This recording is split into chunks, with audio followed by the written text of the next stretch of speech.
so steps in scientific method. This will be our next topic, next to branches of science. So sa sunod, we'll have another kapag natapos natin ito. Okay? So, you know what? As I introduced to you last time, the science contains step. So, in order for you to conduct a science experiment, you should have a step, okay, in conducting science experiments. So, meron tayong step, and these steps will be followed for every science experiment, for every science investigation. So, scientific method is always applicable. Okay? So, meron ditong trial and error. So, kasama na yan dito. So, yun yung matatopic natin this time. So, steps in scientific method. So, if it happens that you have with you your book, it is a must that you have your book. So, that was on page... Anong page po? Okay, so page 24. Okay, page 24, you can open that.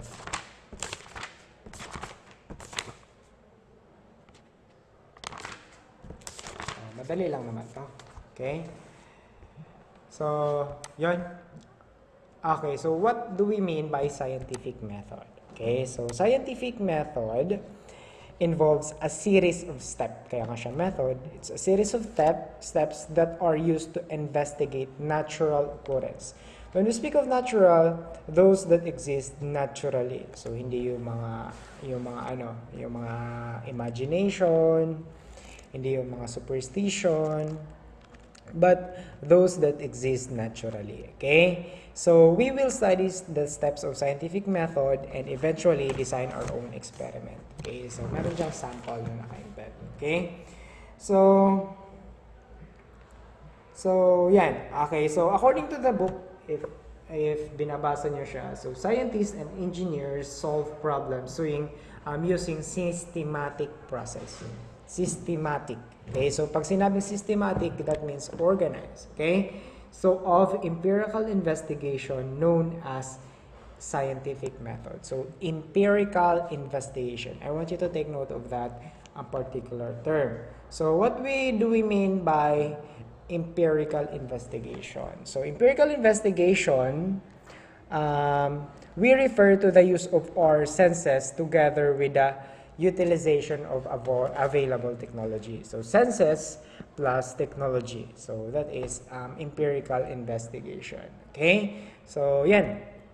So we have actually 7 steps that I'm going to introduce to you. Okay? So number 1, problem/question, because most of the time problems are always problems are expressed in a form of question. We have also observation/research, or conducting observation using our senses. Number 3, we have to formulate a hypothesis. Okay, so later we'll know about what hypothesis mean. And number 4, we are going to conduct an experiment. Okay, so procedure of an experiment. Next, after we conduct experiment, number 5, collect and analyze the results from that experiment. Then number 6, based from the result, we are going to formulate our own conclusion. So for the last result, this one is sometimes hindi na susunod, pero you have to communicate the results. You have to publish your result of your experiment, share it to others via internet or newspapers or etc. Okay, as long as that you share your learning, your result of your experiment to others, that you follow the step number 7. Okay, so yan, we have actually 7 processes and we are going to talk about it one by one, okay, in this class. Okay, so yan, let's move. Okay, so let's start with number 1. So number 1, problem/question. So develop a question or problem that can be solved through experimentation.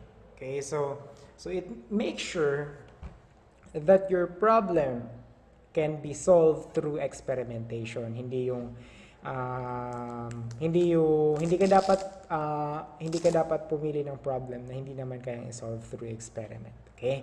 So you choose a problem that can be experimented. Okay? So as I said, problems are expressed in a form of question. So maganda kasi yung problem kapag in a form of question. Why, how that happens, so something like that. Okay?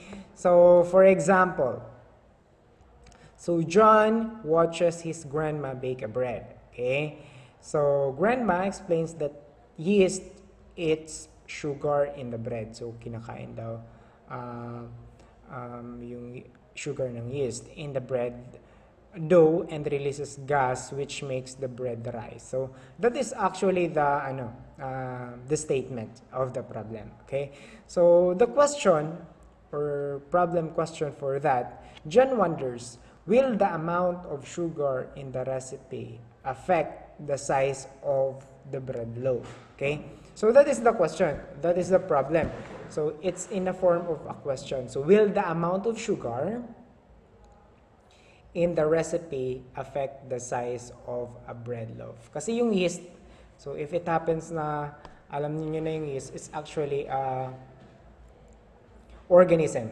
Okay? So an organism, single cell organism. So it eats sugar in the bread and releases gas. So in the form which makes the bread rise. Okay? So yan yung nasususpend sa loob ng tinapay. Okay? So according to John, so he wonders, will the amount of sugar in the recipe affect the size of bread?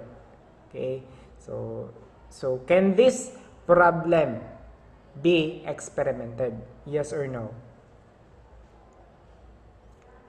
Can this problem be experimented?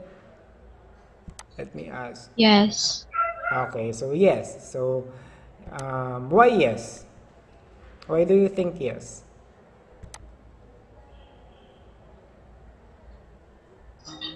Pwede po siyang malaman sa gawa. Okay, so pwede siyang malaman. Para makapag-experiment ka, you experiment. You bake bread containing a bread with more sugar, a bread with more yeast. So pwede. Okay, so this can be experimented. Okay, so we actually passed the first step in the scientific method. We identify the problem, we formulate a question about the problem. Okay? So, next. Okay, so second process, we have the observation/research. Okay? So, observation/research.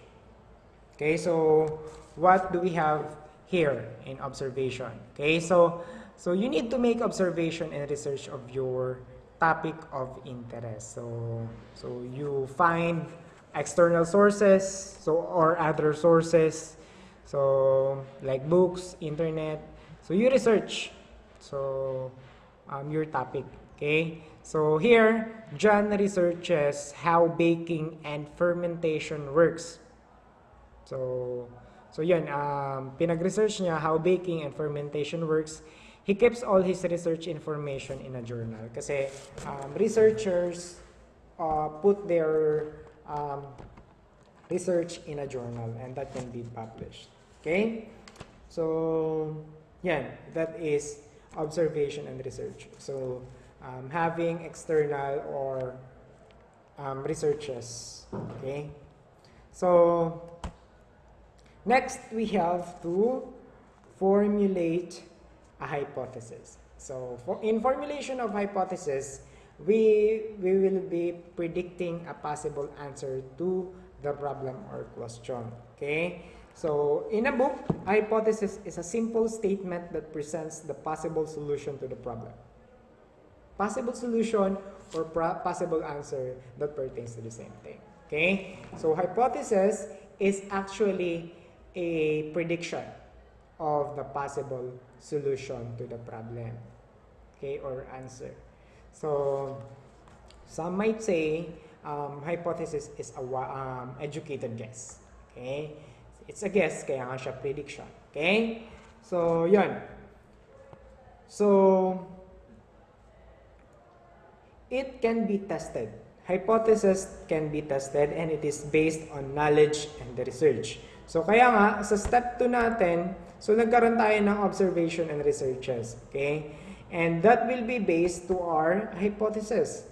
So, hypothesis is a knowledge-based and research-based hypothesis. Okay? So, that is what we mean by that. Excuse me for a while.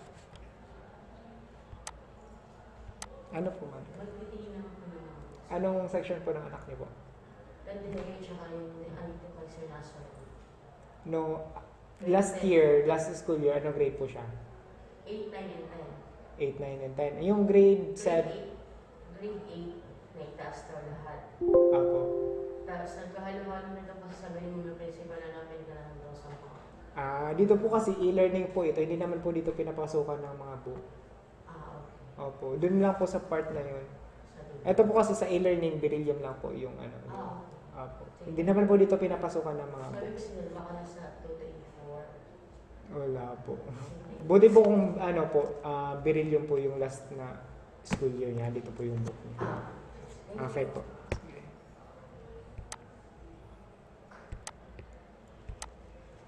So, sorry for the short interruption. So, let me observe the class if you are still following my instruction. Hindi naman nagpa-follow Okay, so very good. Always follow the instruction. Okay, so that's good. Okay, so let's continue. So, as I said, hypothesis is a prediction of the possible solution to the problem. Okay? So, hypothesis can be an overall statement about observation. Okay? So, or whether descriptive or a guess about what caused the pattern in an observation explanatory. So, I hope you have with you your books. So, let me see kung talagang hawak niyo yung books. Everyone, let me see your books. Because even though we're having online classes, you'll still need your books. So, yung iba wala. Okay, you can put it down. So, make sure that you have your books. So, sa mga wala pang books, so available na yung room ko dito. So, katabi, yun yung bookstore. So, pwede kayong pumunta dyan. Okay? Or yung pera. Dyan. Okay? So, sa mga walang books. Okay. So,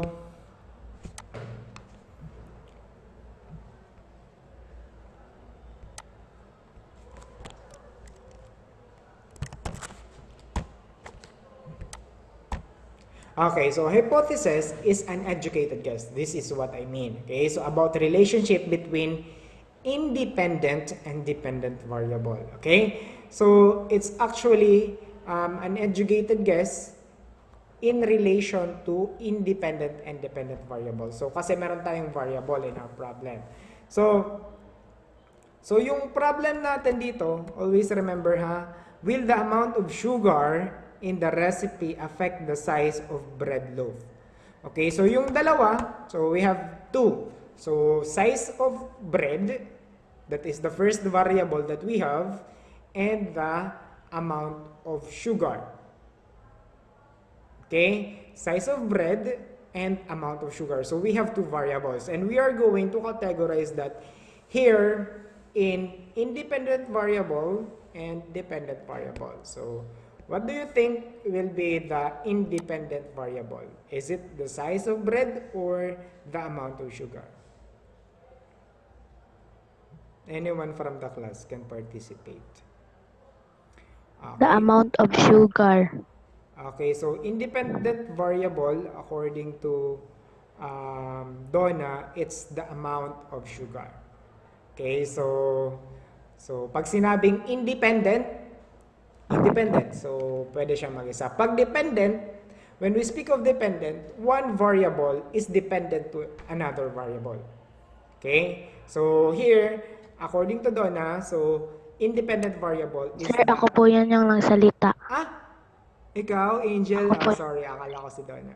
Okay, so according to Angel, so independent variable is the amount of sugar. So if you say that amount of sugar is independent variable, so that means dependent variable will be the size of bread. Okay? So that's correct, Angel Lay. So independent variable is the amount of sugar because the size of bread depends upon the amount of sugar being applied to the baked bread. Okay, so yan. So tandaan nyo yung dalawang variables. So independent variable, that is the amount of sugar, and the dependent variable will be the size of bread. Okay, so yan, that is for the hypothesis. Okay, so what are actually independent and dependent variable? Okay, so na-identify na natin, we'll have to define it now. Okay, so independent variable, so that is the factor that is intentionally manipulated. So when we speak of intentionally, sinasadya, okay, or change in an experiment. So valid experiments have only one independent variable. So in that case, sa experiment, independent variable will be the amount of sugar. So if the amount of sugar, tandaan nyo independent variable is the amount of sugar. Okay? So here, intentionally manipulated. In order for you to conduct an experiment, you should intentionally manipulate or change the amount of sugar in order for you to have a difference or comparison. Okay? So change the amount of sugar or manipulate the amount of sugar. Okay? So you conduct an experiment. First, lesser amount of sugar. Next, higher amount of sugar. Then you conduct an experiment which one has the larger size of bread. Okay? So yan. So what about dependent variable? Okay? So dependent variable, the factor that may change as a result of the change made in the independent variable. Okay? Kaya nga siya tinatawag na dependent because it is dependent to the independent. If you change the amount of the independent variable, so that means, so dependent variable will also change. Okay? So yan. So the dependent variable must be measurable. That can be measured by weight, by length, by size. So in that case, in our problem, size of bread. So it can be measurable by size. So ano ba yung mga measurement by size? Ano yung mga measurement by size?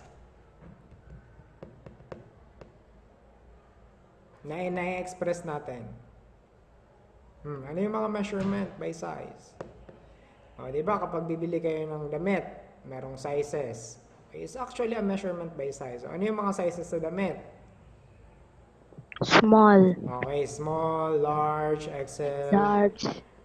So whatever. Extra Meron, large. extra large. Extra medium, meron ba? Meron po. Meron? Extra medium?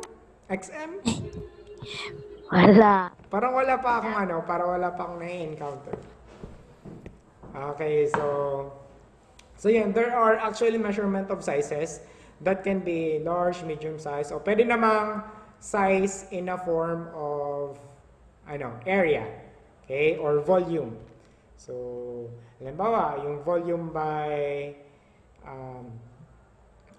cubic meter, cubic centimeter, so milliliters. So, yun yung that can be expressed yung sa size, okay? So, yun yung dependent variable. Okay? So, independent and dependent. So here, makikita natin class, that after talking with his teacher and conducting further research, he comes up with an idea or hypothesis of, so according to John, si John ba yun? Okay, so John. So according to John, if more sugar is added, so then the bread will rise higher. Okay? So if more sugar is added, then the bread will rise higher. Okay? So yun na yung hypothesis ni John. Okay, so but if you look at your book, so take a look at your book. So hypothesis can be categorized into two. Tandaan nyo yun, ha? So we have actually null hypothesis and alternative hypothesis. Okay? So it's categorized into two. So, what does null hypothesis mean? So, can you read that in your book? Sino yung pwede makakapagbasa here from this class? Null hypothesis. Ako po, sir. O, sige na, Angel. Null hypothesis.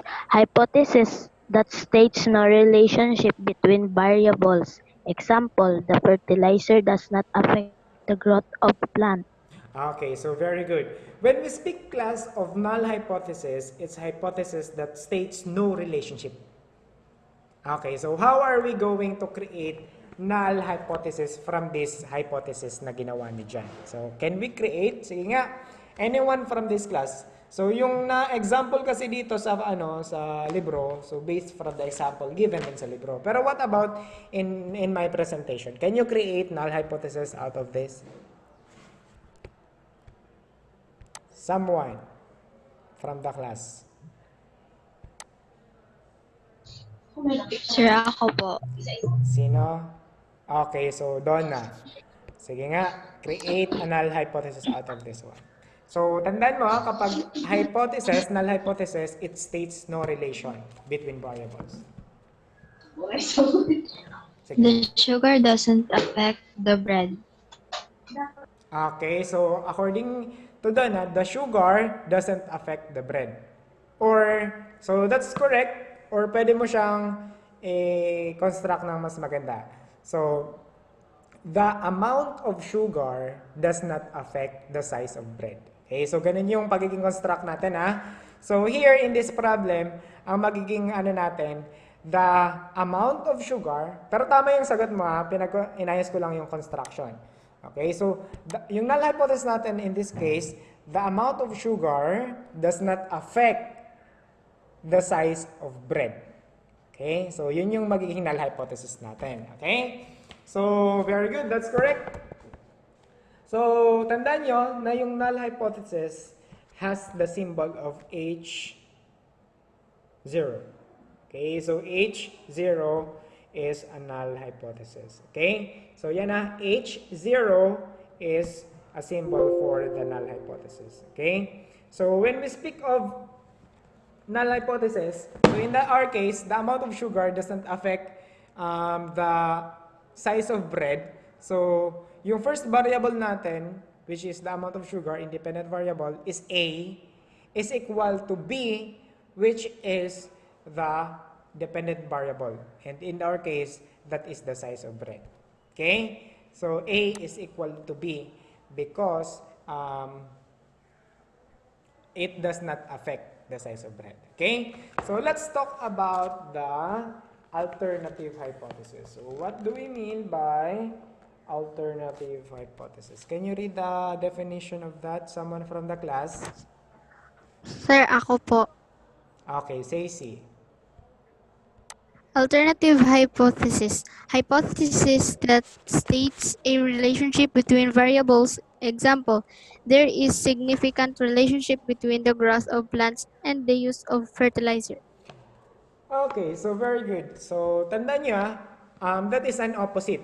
Okay, alternative hypothesis, kaya nga siya alternative, it's an alternative of null hypothesis. Okay, so it states a relationship between variables. So in our case, ang variables natin, amount of sugar and the size of bread. So meron siyang relationship. So mostly, sa mga nababasa kong researches, yung hypothesis, alternative hypothesis, nilalagyan siya ng significant relationship. Okay, so it has a significant relationship. Okay. So yan. How can somebody from this class create an alternative hypothesis in our problem?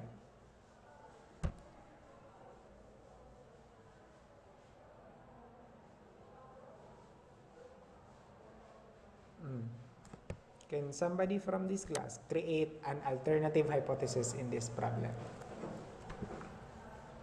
So madali lang, you just pattern our problem to the example given in the book. So Someone, iba naman. Create an alternative hypothesis.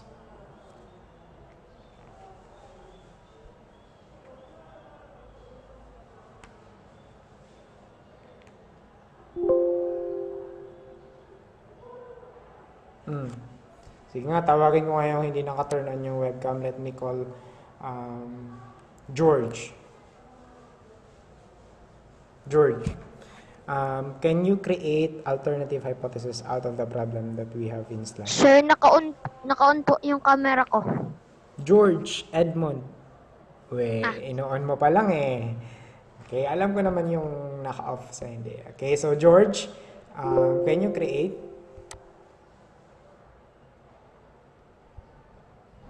Ano, sir?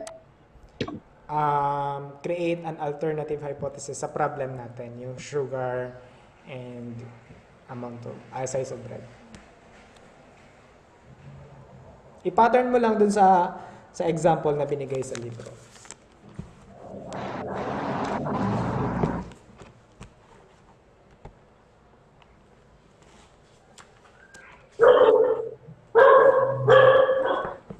Sige na, George. Ako po, sir. Pwede po mag-CR muna, sir. Sino mag-CR? Opo. Sino ang mag-CR? Sabihin po. Sige na sabihin. Ano, George? Can you create, George, an alternative hypothesis? Sir, ako po. Okay, so wait muna, Angel. Okay, so George, para hindi ka laging natatawag, open your webcam always, ha? So let me call from Kenji.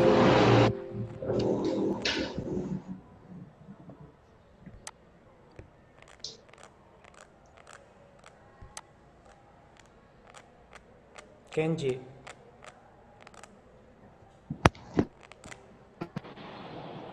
Ano to si Kenji? Lagi bang ganyan?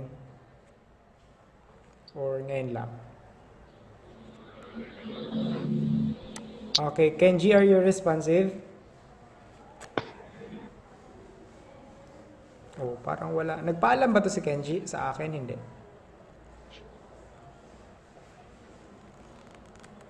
Nagpaalam? Wala nga. Hindi responsive si Kenji. Nagpaalam ba to? Parang di naman po, sir. Hindi nagpaalam. Parang wala siya sa klase. Hindi man lang nagre-respond. Even chat, wala. Wala naman siya ng chat, di ba? So that means he is not actually present in my class. So sabihin nyo na lang kapag pwede na siyang mag-ano sa klase ko, ha? So I'll put him in a waiting room first. Okay, so how about Cyrus?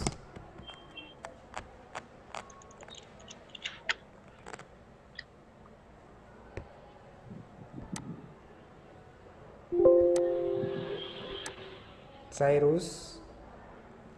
Okay, so can you formulate an alternative hypothesis from the problem that we have in this slide?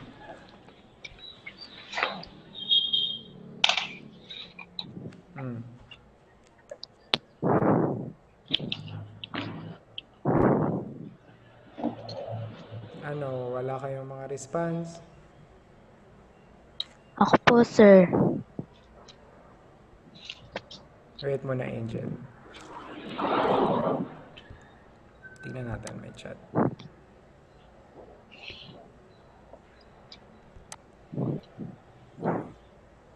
Okay, so let me call from Sujiri. Tyron. Na naka-turn off ang webcam.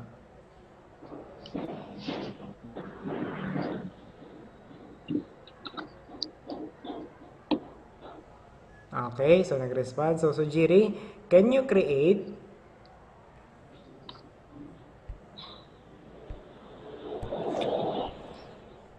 an alternative hypothesis. The page of the book is 26. Okay, so Jerry.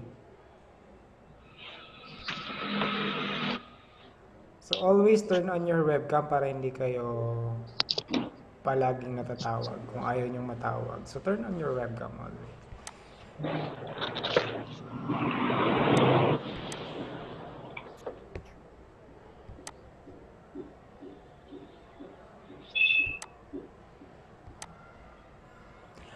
Okay. Okay, what about Angel? Sige nga, Angel, can you formulate an alternative hypothesis out of this? There is significant relationship between the amount of bread and the size of sugar. Parang may baliktad. Sige, ayusin mo. May baliktad amount of bread. There is significant relationship between the amount of sugar and the size of bread. Okay. So, nabaliktad mo. Okay? So, here, alternative hypothesis, there is a significant relationship between the amount of sugar and the size of bread. Okay? So, that is correct. So, you just pattern it according to the given example. Okay? So yun, when we speak of significant relationship, so HA1, so ang alternative hypothesis kasi meron siyang symbol na HA. Sometimes H1 yung nilalagay. Okay? So, HA is not equal to B. Okay? So, when we speak of not equal, so there is a significant relationship. So, if you, if you increase the amount of sugar, so the size of bread, depends, okay, so on the amount of sugar. Okay, so although the first alternative states that the relationship between variables A and B, it fails to show what kind of relationship it exists. Okay, so yung hindi sinasabi kung ano yung relationship. Okay, so to clearly show the relationship, okay, so you may state your alternative hypothesis in a following manner. Okay? So, like for example, yung A natin will be the amount of sugar here. Paki-mute nga nung hindi naman nagsasalita. Para at least clear lahat.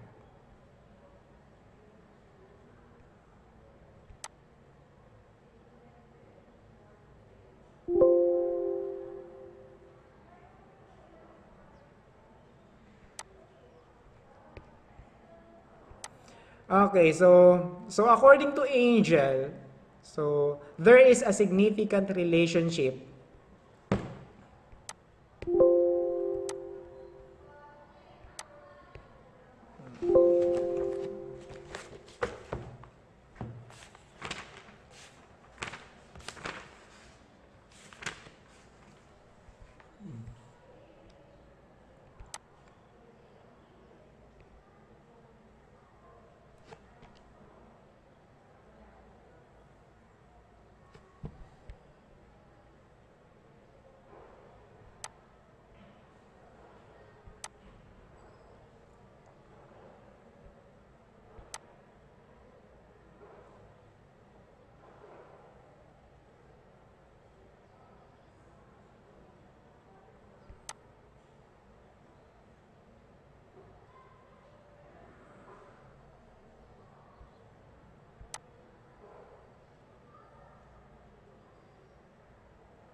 Okay na? So I think we can continue.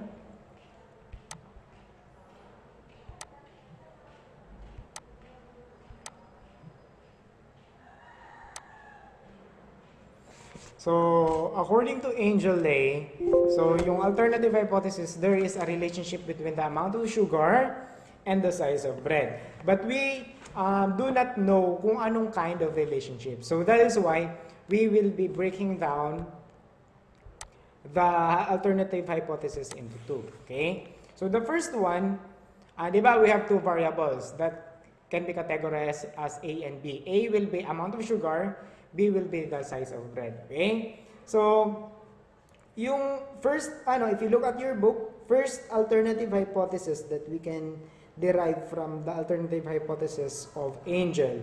So, A is lesser than B. So, when we speak of lesser, that means there is a negative relationship between A and B. Okay? So, here, the less than sign suggests that the less A is involved, the better the B. Okay? So,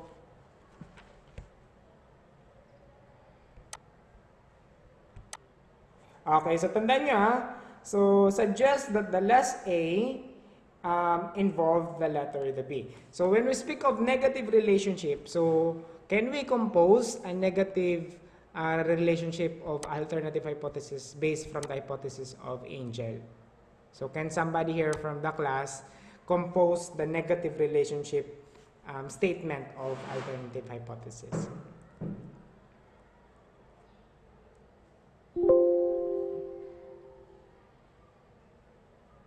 Pag sinabing negative, yung isa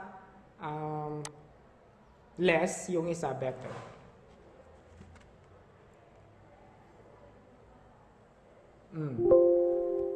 Paano tayo gagawa ng negative relationship? So, meron tayong A and B. So, if you look at your book, yung A suggests that should be less. So, ano nga yung A natin? Ano nga yung A natin na variable? Sugar, amount of sugar. Okay, so that is the amount of sugar. So, yung B, that is the size of bread. Size of bread. Okay, so therefore, it suggests that A should be less and B should be better. So, A, or the amount of sugar, should be less and the size of bread should be better, should be greater. Okay? So, how are we going to compose an alternative hypothesis out of that?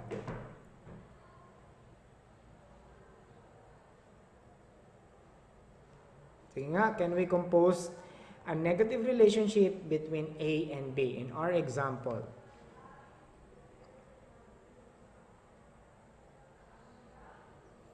Anyone from the class can participate. I'd like to hear your participations.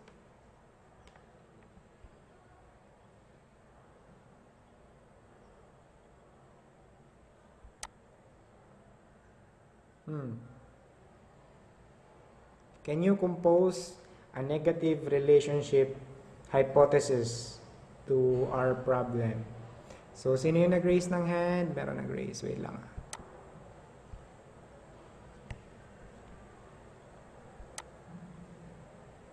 Oh, parang tinanggal eh. Tinanggal. Sir, napindot. Napindot. Okay, so who can formulate an alternative negative hypothesis? It is important that you know how to compose a hypothesis because that is a part of a scientific method.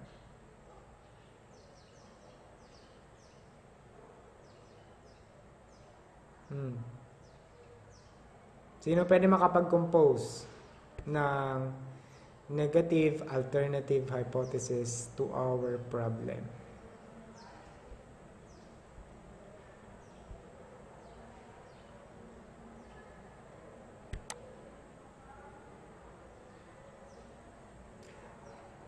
Will you be needing me to call somebody from the class?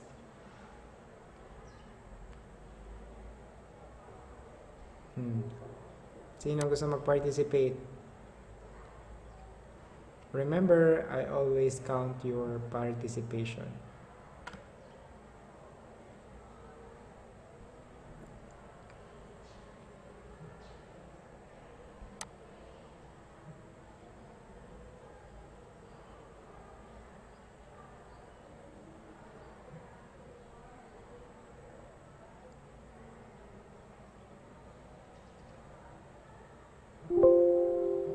Okay, so pakiayos nga ng mga posture nyo.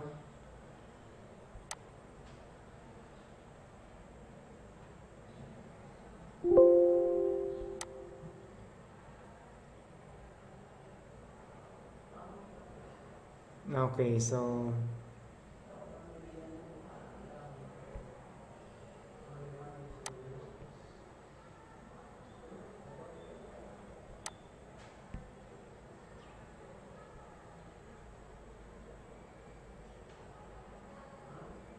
okay, so let me call Janelle.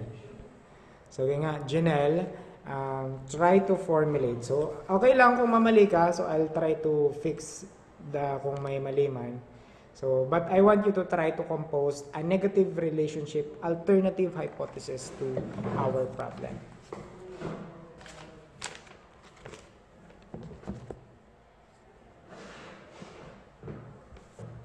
Sige nga. Kasi yung A and B natin, yung A will be the amount of sugar and yung B yung the size of bread. Okay, so ang ipapakita mo lang doon, the lesser the A, the better the B. So meron silang inverse relationship. So you are going to formulate an alternative hypothesis out of this. Sir. Ano po?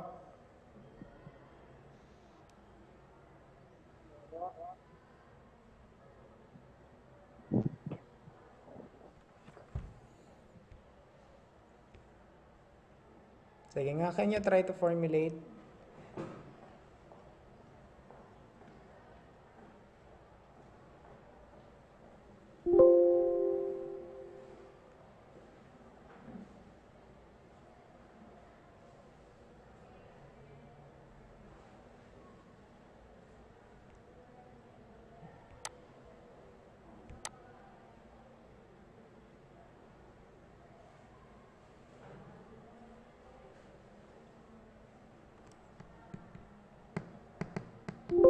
You're just going, class, to express that the A, which is the amount of sugar, is lesser, and in that case, B should be better. So let's try to formulate nga. Okay, so I'm going to show you a Word document para at least ano.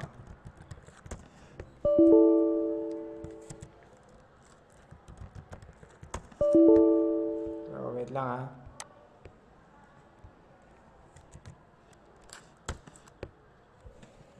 Para maging clear sa atin.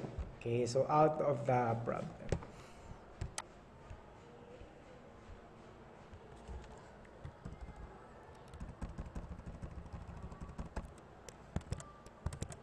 So isa-isahin natin para at least maging clear sa inyo. Mas maganda kasi kapag clear.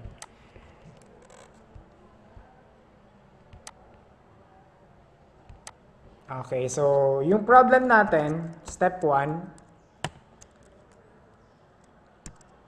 So, step 1 to yung problem.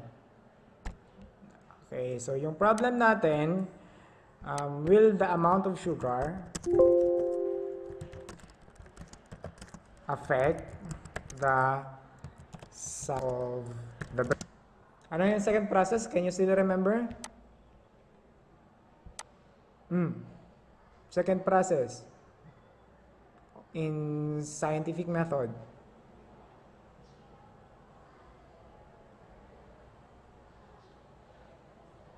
Hello? Meron pa ba akong student? Observation. Meron pa po. Meron pa. So, ano yun? Observation?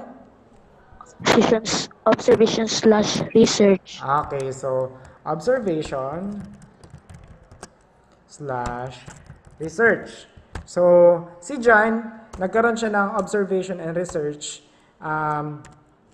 How baking and fermentation, and yung third process? Formulate Okay, Hypothesis. so formulation of hypothesis. So sabi ko, so hypothesis. So in formulation of hypothesis, you must first identify the independent variable. So independent variable will be the amount of sugar. So based from your answer, amount of sugar. And the dependent variable, yung magiging relationship between the size of bread, the amount of sugar. So yung amount of sugar, ito yung a variable natin, a variable. Amount of sugar and the size. Okay, so in that case, that is the variable b. Okay, so yun. So Angel also formulated the alternative hypothesis. So alternative hypothesis, meron siyang HA na symbol, or pwede namang H1. Okay, so according to Angel, there is a significant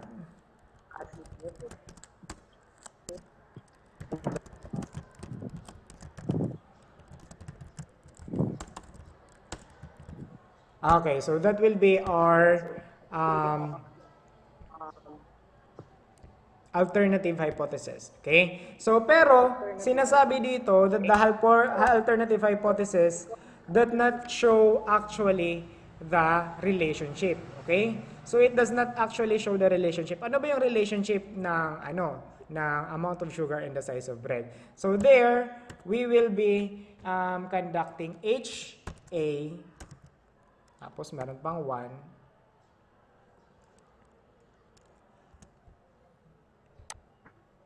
so, yung HA1,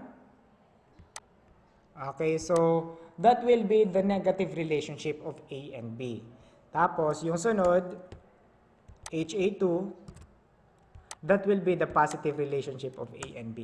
So, if you look at the definition of the book, so, makikita mo dyan, okay? So paano natin yan? Paano tayo mag-formulate ng alternative hypothesis, positive relationship alternative hypothesis, and negative relationship alternative hypothesis?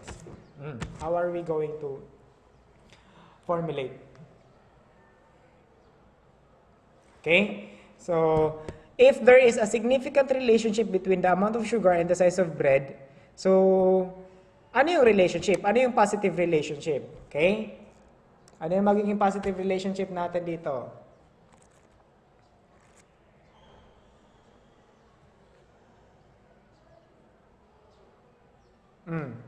From the class, anyone?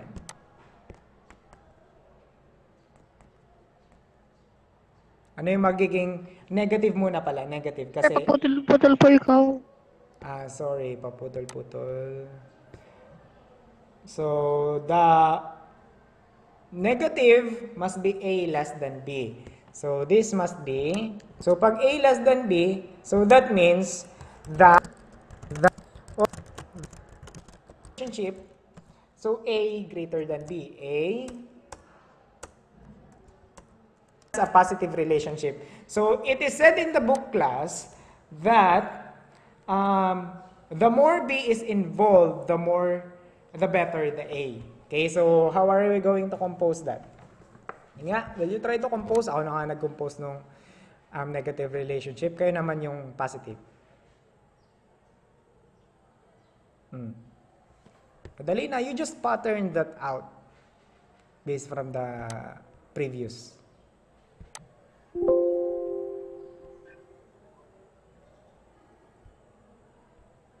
Sino makakapag-compose ng positive relationship?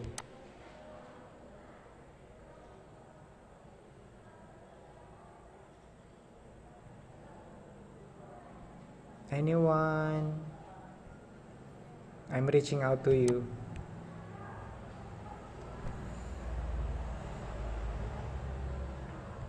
Sige nga, kaya mong mag-compose, Joyce? Kaya ni Joyce. Sige nga, Joyce Manaw.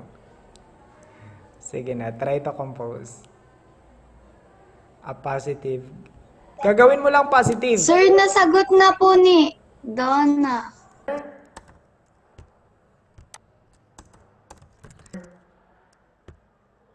Higher amount. Nagluloko pa to. Of the higher the or hindi pala higher, the larger. Sorry.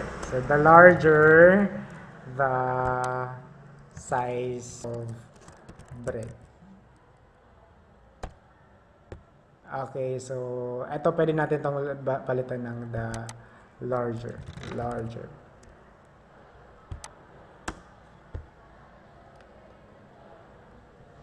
Okay,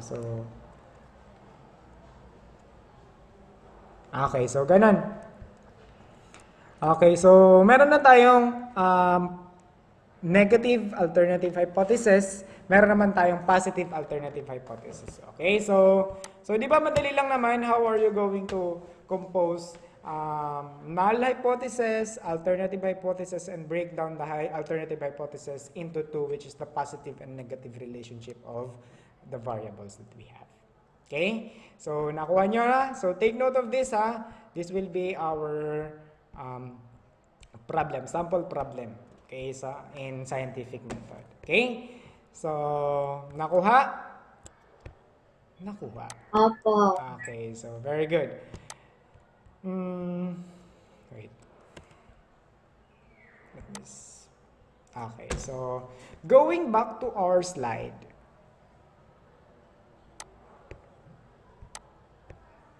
Saan na tayo? Wait lang. Okay, so going back, so nakakapag-compose na tayo ng alternative hypothesis, null hypothesis, kasi dito, binigay niya lang yung general term ng hypothesis. Okay, pero from the book, in-apply natin yung sa book na we break it down into more specific details. Okay, next, let's move on to experiment. Okay, so yung experiment class, so can sometimes be called as testing hypothesis. Okay, so experiment, you're going to test your hypothesis, whether that is true or that is correct, whether you accept the hypothesis or accept the null hypothesis or reject the alternative. So meron tayo ditong reject and accept. Okay, so pag sinabing reject, so negative. Pag sinabing accept, you're going to accept the hypothesis. Okay? So in an experiment, so you need to develop and follow a procedure. So include a detailed materials list. So always remember that the amount or outcome must be measurable or quantifiable. Okay? So measurable or quantifiable. So ano yung gagawin natin sa experiment in our problem? Ano yung gagawin natin sa experiment in our problem?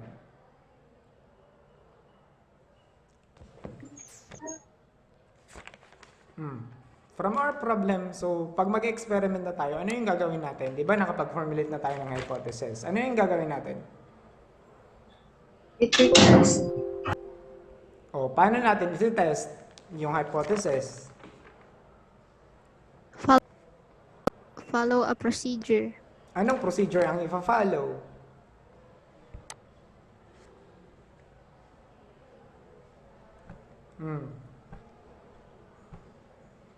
Anong procedure ang ipa-follow? Class. Madali lang. Siyempre, mag-e-experiment tayo. Pag mag-e-experiment based from our problem, anong gagawin natin?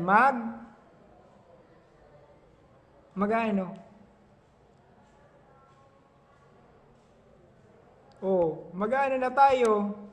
Pag mag-e-experiment, iti-test na natin yung size ng bread sa amount ng sugar. Ano yung gagawin natin?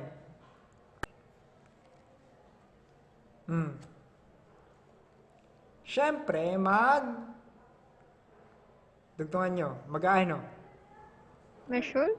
Magme-measure. kasama na yun dun sa experiment. Ano yung gagawin na natin sa experiment part?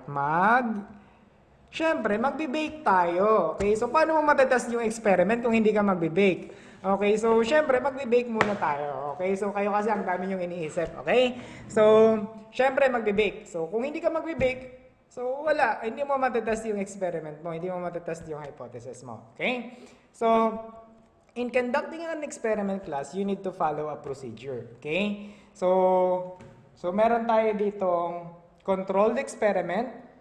Okay, meron tayo ditong natural experiment, meron ditong, alam niyo na yung independent at dependent variables. So, controlled variables, so yan. So let's define it first. Okay, so let's stop this for a while. So, doon na tayo sa Word document natin ulit.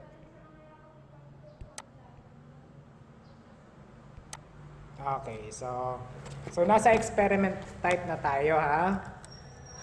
Wait lang. Okay, so let's go on. So, pangilang process ang experiment? Pangilang process? Nawawala na kayo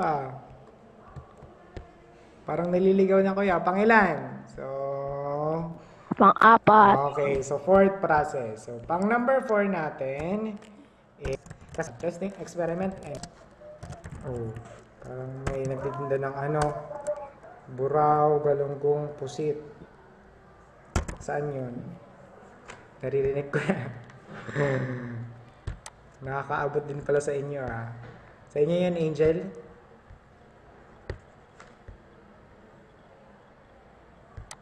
Okay, so yan, experiment and data gathering. So in experiment and data gathering and hypothesis, so you must have known of the controlled variable. So medyo kasi yung pagka-construct ito sa libro hindi Okay? So we have actually two. Okay? So we have here the controlled group, controlled setup or experimental group. Okay, so that pertains to the same thing. Okay, so pag sinabing mag-join na lang kayo kapag pag sinabing control group variable tested. Okay, so pag sinabi namang experimental group, okay, so it's the opposite of the control group.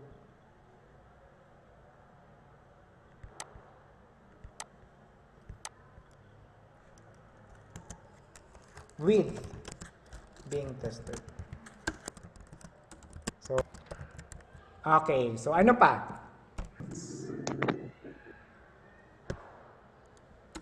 Aside from ano pa yung constant na kailangan natin i-keep in constant in our experiment? Pag sinabing constant, things that should be the same. Measurement. Okay, so measurement, very good. So measurement of ingredients. Measurement of ingredients.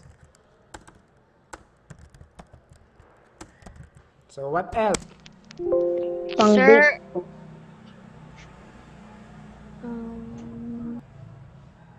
Ano pa? Meron pa kayong isang hindi na i-mention?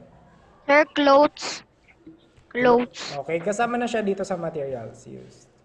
Okay. Bow. Ano pa? Construction. Construction of? Pang-bake po. Okay, kasama na din siya sa materials.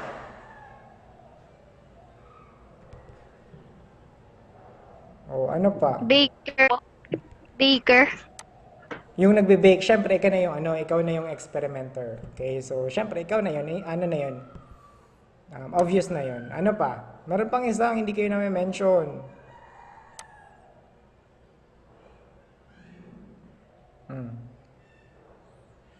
Syempre magbe-bake ka. So try to think. kung ano yung factor na should be kept constant. Pag-iingat, sir. So, kasama na yun sa procedure, syempre. Ano pa? Table, sir. Table. Kasama na din yun sa materials. Table po. Ano pa? Stove. Kasama na yun sa Stove po. materials. Oh. Ano pa?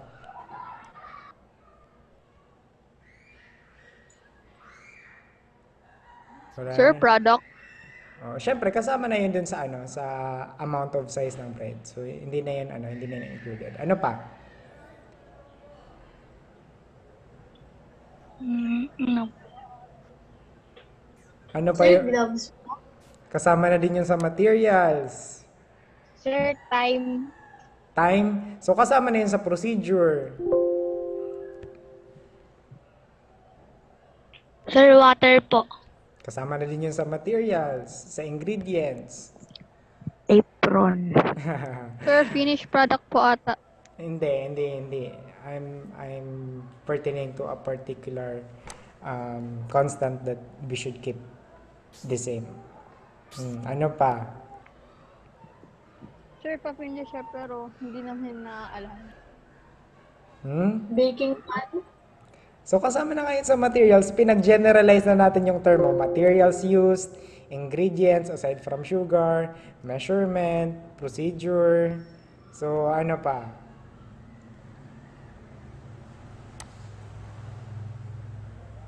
Sir, katulong po. Katulong. So syempre, Kamay, experiment. sir. Okay, so parang wala nakakasagot ha. So syempre, ako na nga lang ang sasagot. Sirit na kayo? O hindi pa? Opo. Sirit na. Opo. Okay, Sirit na Hindi po. pa. Hindi pa. So ano yung constant na dapat nyong ikanda? Sirit na po, sir. Sirit na lahat, sir. Sirit na po. Sirit na, sir. Sirit ka na Baking din, powder. Angel.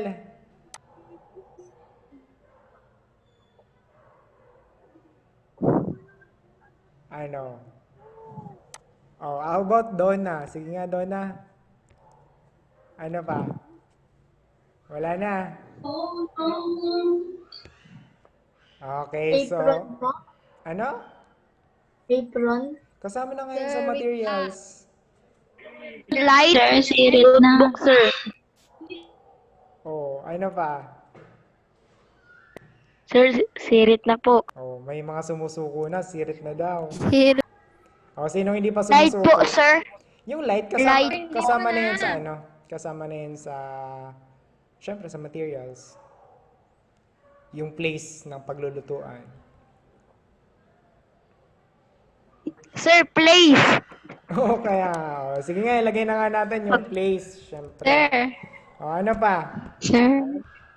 Pasunod-sunod ng paglalagay Sir, ng baka mali. ingredients. Kaya nga, procedure kasama na. Hypothesis. Hypothesis, hindi yan belong dun sa sa experiment part. We're going to test the hypothesis. Presentation po ba? Ipipresent mo pa? So, hindi yan kasama sa okay na? Irit na? Di pa po. Opo. Sir, sirit na. Okay na, sige na nga. Okay, so... Sir. So, Sir, magpahinga pagkatapos. magpahinga pagkatapos. So, the thing that you should keep in constant, fifth step, collect, analyze, data gathering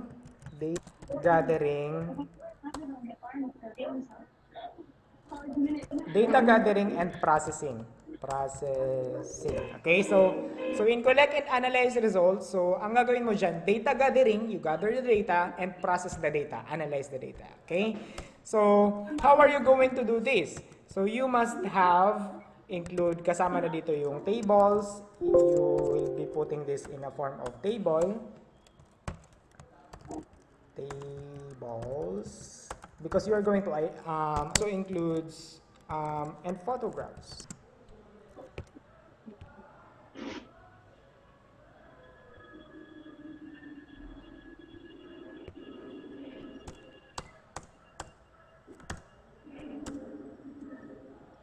For number 6, okay, or the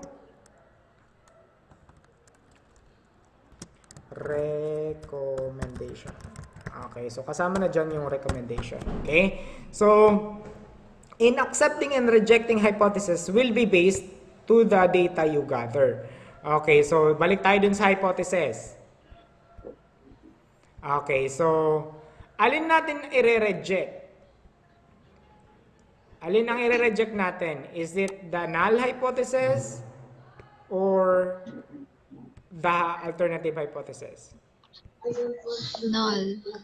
Okay, so we are going to reject the null hypothesis. Why we reject? Because there is a relationship, increasing relationship from 60 to 70 and decreasing relationship to 70 to 80. So we are going to reject the null hypothesis because it has a relationship, okay? Increasing relationship, okay? So we are going to reject the null hypothesis and accept the null alternative hypothesis. So i-state natin dito, sa conclusion natin, reject,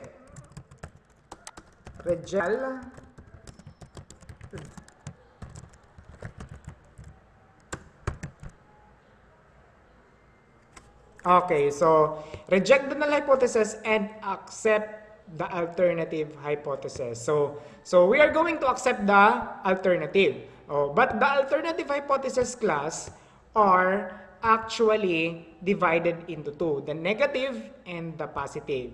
Okay? So if you go back to the data we gather, wait lang, balik ko dito ha. If you go back to the data we gather, so makikita mo, so yung 50, 60, 70 grams ng sugar, meron tayong positive relationship. Okay? Yung 80 to 90, we have negative relationship. Okay? So dalawa, meron tayong positive and negative relationship. So how are we going to state our conclusion based from the data we gather? Okay? So balik ulit tayo dun sa word. So, pabalik-balik tayo Okay, so maganda kasi yung nalilinawan. Okay, so, yan. So, how are we going to formulate our conclusion?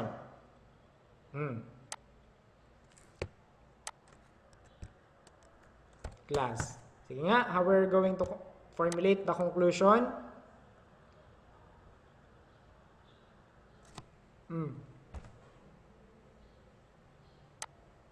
Oh, it's 8 minutes na lang yung natitira. So, are we going to formulate the conclusion? Based from the data.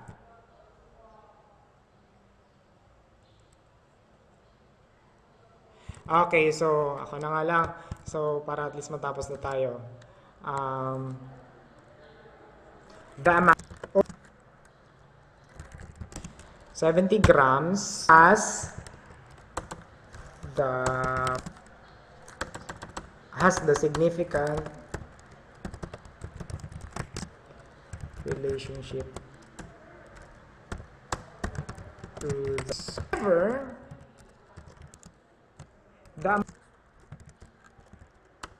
of sugar 80 to 90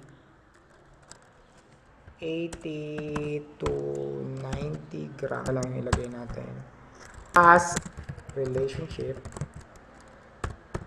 to this. So ano yung so you must bake bread 50 to 70 grams. Communicate results.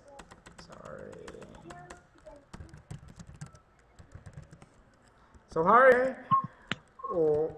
share, publish, or via internet.